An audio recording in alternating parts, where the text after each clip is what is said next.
Bonjour, je ne sais pas si je suis iconoclaste, ce n'est pas tellement la question. Je pense que quand on est élu local, vous savez, moi, ça fait 15 ans que je suis maire aujourd'hui, et c'est vrai que quand on parle de cercle vertueux, ça me fait toujours un petit peu bizarre. On est dans un monde, et notamment dans nos territoires, Sevran, c'est une ville de Seine-Saint-Denis que vous devez connaître, au moins parfois par les pages faits divers de différents journaux télévisés ou écrits.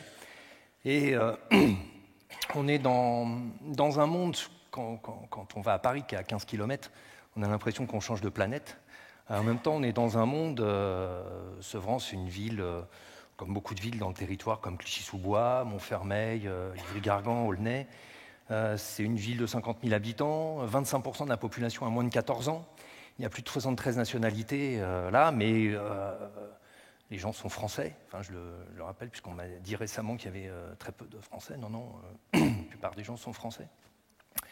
Il y a, si on regarde les chiffres, après, pur, c'est toujours difficile, puisqu'on est à presque 18% de chômeurs, 40% de chômeurs chez les moins de 25 ans, comme ça a été dit tout à l'heure. Et en même temps, la vie continue, et je trouve que la vie essaye de bouger. Après, comment on arrive, comment combattre la pauvreté? La pauvreté existe. Ce qui m'insupporte, moi, c'est qu'on est toujours, il y a la question du misérabilisme. Et ça, c'est quelque chose d'assez insupportable. On est dans une ville aussi, une des plus pauvres de France, où on a à se battre, parce que si on regarde les potentiels financiers ou fiscaux de la ville, on a du mal à s'en sortir. Mais mis bout à bout, on arrive à essayer de travailler. Comment réussir à travailler un projet pour une ville comme Sevran? Et aujourd'hui, quel est l'avenir de territoires comme les nôtres? Je pense que ça ne peut se faire qu'avec la population. Alors c'est un peu tarte à la crème ce que je viens de dire, on a souvent parlé de citoyenneté, tout ça, mais comment on arrive à créer des dynamiques avec les différentes couches de population, comment chacun peut se retrouver investi dans un projet alors que les fins de mois sont difficiles, alors que la question de l'emploi est posée, alors que la question du logement est posée. Et une des principales crises qu'on connaît aujourd'hui, c'est le logement, notamment la décohabitation des jeunes, puisque vous avez une ville très jeune, et que entre 17 et 25 ans, la question de la décohabitation est posée. La question, quand les jeunes se marient, ils cherchent un logement, on est dans une situation d'impasse, parce qu'en plus de ça, quand on a construit des logements, notamment en ville, il y a de ça 30-40 ans, on a fait des logements à partir du F3, F4, F5. Donc pour décohabiter, il n'y a pas de petits logements, pas très peu de studios, on n'appelle plus ça des studios, très peu de F1, F2. Donc la décohabitation est quasi impossible. Et donc comment réussir à trouver un projet collectif quand on est là-dessus? Dernier point sur le projet collectif à trouver.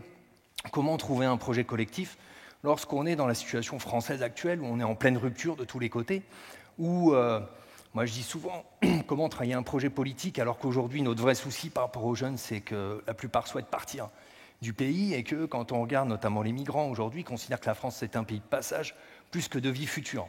Donc il y a un problème par rapport à quel espoir, qu'est-ce qu'on peut créer et quel avenir finalement personnel on a dans tout ça. Donc au bout de quelques années, après cette battue, et quand vous avez peu de moyens, en fait, il faut essayer de travailler avec tout le monde, essayer de remuer les lignes, et puis de se dire finalement comment on arrive à vivre tous ensemble. Et vivre tous ensemble en essayant d'aborder toutes ces questions qui sont posées là, parce que je viens de parler du logement, les questions de la santé, c'est la même chose. On est petit à petit dans des déserts médicaux qui posent tout un tas de questions, mais comment recréer justement des lieux où on peut se soigner, des lieux où on a l'accès direct à la CMU, parce que c'est une chose qui est importante aussi pour les populations les plus fragiles. Comment on arrive à travailler, à recréer du lien et finalement à faire société. Faire société d'une façon certainement un peu nouvelle, où on est confronté aussi aux grands sujets qui bouleversent l'actualité, comme Sevran était dedans, il n'y a pas de souci d'en parler, les questions liées à la question religieuse sur l'espace public, tout ce qui concerne un peu toutes ces questions-là, la question du terrorisme, puisqu'on est aussi en plein dedans et qu'on est souvent montré du doigt, puisqu'on a parlé pour Sevran, la première ville à être dite comme Molenbeek français, c'était Sevran, alors que je vous invite à venir.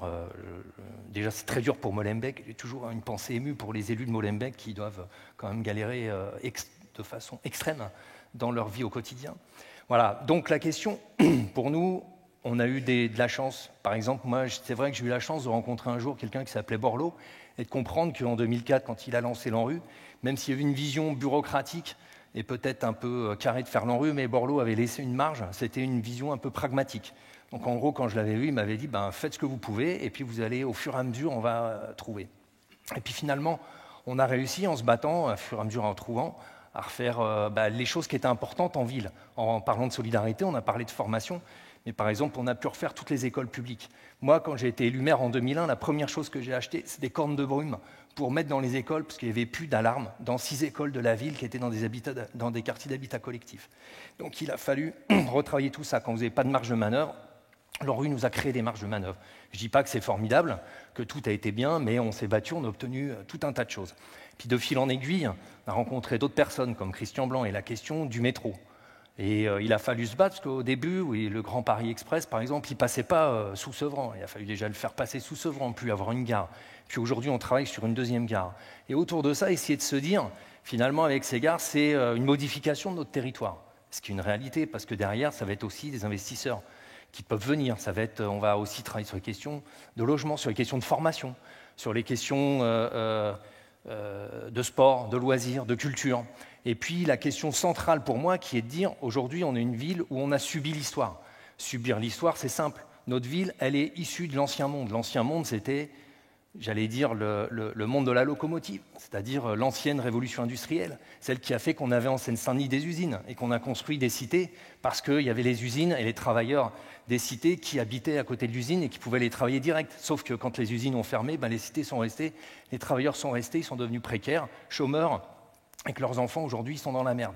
Donc c'est aujourd'hui rompre avec cette vision-là, cette vision de l'ancien monde, et d'essayer de travailler là-dessus. Donc travailler ces gars, essayer de retravailler un projet collectif où on ne soit pas simplement dans des villes monofonctionnelles. Monofonctionnelles, c'est-à-dire que Sevran, il y a 20 ans, 30 ans, c'est une ville résidentielle, mais pas une ville résidentielle comme dans l'Ouest parisien, une ville résidentielle pour tous ces OS, ces ouvriers, etc., tous les gens qui viennent des 4 coins du monde, et qu'on a un peu parqué là, et que pour trouver de l'emploi, par contre, il faut, aujourd'hui il y a Roissy à côté, mais la plupart des gens qui habitent Sevran aujourd'hui, ils vont à Paris, de l'autre côté de Paris, dans le 92, pour travailler. Et donc, la question de la multifonctionnalité de nos territoires est quelque chose d'essentiel pour changer, pour travailler la solidarité, pour se sentir appartenir au même projet collectif. Donc dans cette plurifonctionnalité, il faut qu'il y ait évidemment de l'habitat, du logement, mais donc pas seulement. Il faut qu'il y ait des lieux de sport, des lieux de culture, des lieux de formation, et qu'on ne soit pas simplement, nous, à avoir l'école maternelle, la primaire, le collège, il faut se battre pour avoir des collèges, et puis après, le lycée. Il y a de l'eau là, mais excusez-moi, je vais essayer de ne pas tousser, de boire un coup. Et donc, petit à petit, c'est aussi comment on va pouvoir entraîner les jeunes, notamment, à la fois dans le supérieur, et que le supérieur ne soit pas forcément très loin aussi de nos territoires. Quand je parle territoire, souvent c'est 150 000 habitants, mais si vous regardez autour, on a un bassin de vie de 500 000 habitants. Et pour les 500 000 habitants, c'est le même sujet. Donc voilà, créer un vrai projet, une vraie ville, un vrai territoire où on puisse tout faire. Voilà, on a travaillé, par exemple, je me bats aujourd'hui pour qu'on arrive, on a créé une structure de théâtre d'appartement, on va chez tous les gens, on va dans les foyers de travailleurs migrants, on fait du théâtre d'appartement partout pour aussi élargir à la fois les rangs de la culture, mais faire que tout le monde soit imprégné de ça et travaille dans ce sens-là. Voilà, c'est un peu ce que je dis là. Et donc aujourd'hui, on débouche sur un projet qui finalement couvre tous ces champs-là. Alors ce projet, pour certains, alors avec un projet où à la fois on va aussi, par exemple, construire du logement dans les années qui viennent, certainement un autre logement que ce qu'on a eu jusqu'à présent, mais qu'on n'ait pas que du logement, voilà, qu'on ait de l'activité, qu'on ait de la culture, du loisir, du sport, que les associations puissent travailler dans le bon sens. Finalement, une vraie ville, quoi. Simplement un truc où tu puisses vivre, vieillir, habiter, comme certains ont eu dans les années 60 cette idée de travailler, vivre au village. C'est un peu ça, finalement.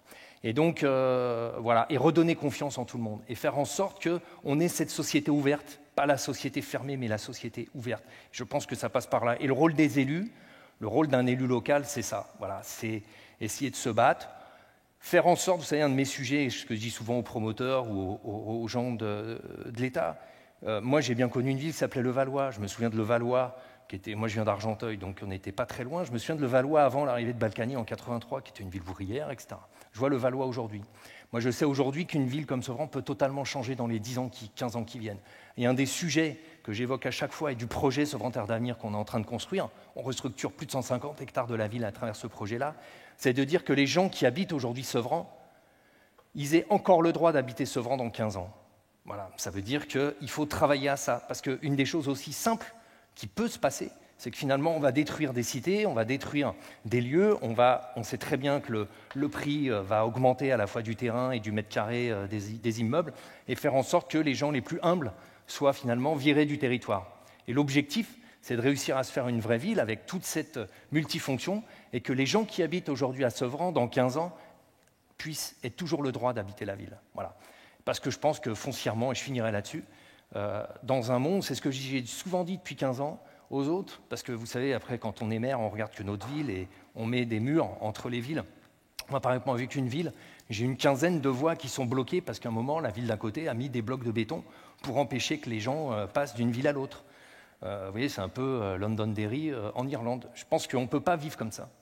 Je pense qu'en plus, penser qu'y compris la Seine-Saint-Denis va s'en sortir demain, sans qu'il y ait cette idée d'avancer et de société ouverte, y compris pour Paris, on ne s'en sortira pas. Voilà. On ne peut pas avoir des poches de pauvreté, notamment dans un monde tel qu'il est, avec les défis qu'on a, un monde tel qu'il est en rupture, si on n'a pas une cohérence d'ensemble et si chacun n'a pas droit à la parole, accès au savoir, comme c'est dit, accès au logement, accès au travail, et puis faire en sorte qu'on arrive à vivre tous ensemble. Voilà. Je ne sais pas si c'était bien, j'en sais rien, c'était un peu... J'aurais bien aimé vous donner un slide ou un truc, mais par contre, voilà, il y aura différentes choses, ça va en parler dans la presse, je vous invite, il y aura après, à partir d'octobre, il y aura un certain nombre de choses qui vont se passer à Sevran, je vous invite vraiment à les suivre, et ça vous permettra de voir ce que j'essaie de vous dire en 10 minutes, de le voir concrètement après, comment ça peut se passer. Non seulement c'était bien, mais c'était courageux, parce que vous aviez très mal à la gorge. Merci beaucoup. Merci Audrey. Merci, au revoir.